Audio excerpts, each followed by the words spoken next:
everybody. So, I have only been interviewing for 2.5 months now, but I also have been doing 10 interviews per day.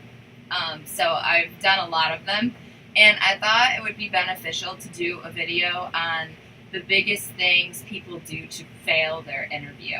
So hopefully this will prepare you for things to avoid, I guess. Number one, they're not prepared. Number two, they lose their smile because they're concentrating, or they just aren't aware that their smile's gone, so you don't look happy or excited or passionate. Number three, too much incidental language. Number four, no varying tones of voice. And number five, they talk too fast. Number one, they're not prepared. We can tell immediately if you're not prepared. The first sign is when somebody says, "Oh, I thought I could just teach whatever I wanted. You mean there's actually slides I have to teach?" That's my favorite. Like, okay, you already failed. Go home. Go home.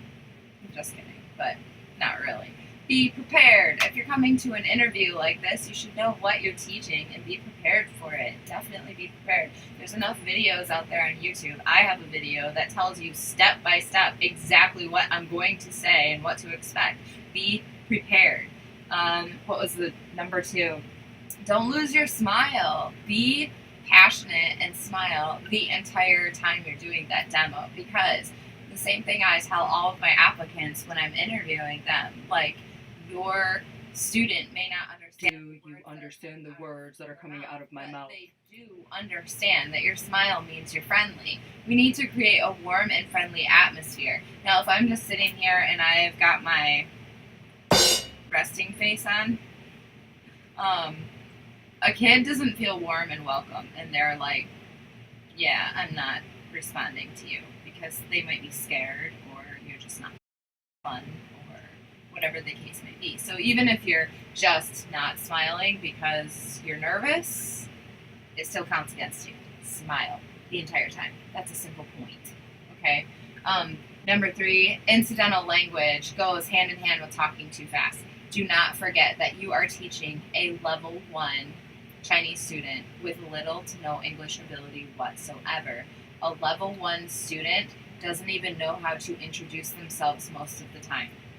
They don't even know their English name yet most of the time.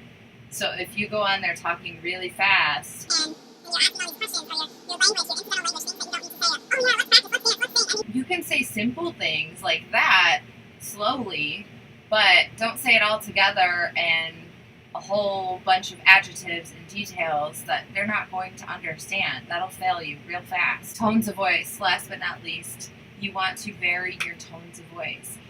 I know I tell you this in the interview. I think we're all required to tell you this.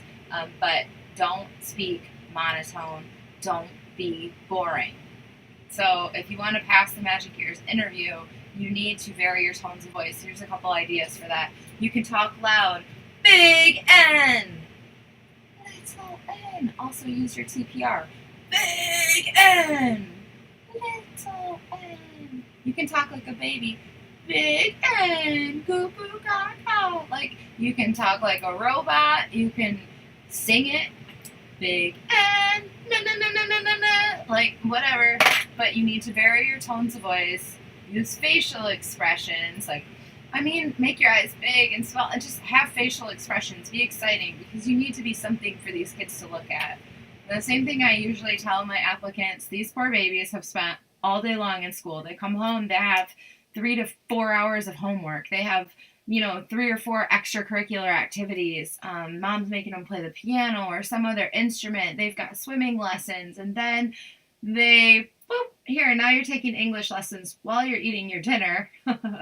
They don't want to be there, usually, so we need to make it fun for them. That is why it is so, so important for Magic Ears to have passionate teachers, because they really want teachers who love their job, so that exudes through this camera. So hopefully those pointers help you. If you need help on your interview, feel free to reach out to me. I'd be happy to help you. Alright, don't forget to like and subscribe, and check out Magic Ears' YouTube channel. Thanks, bye.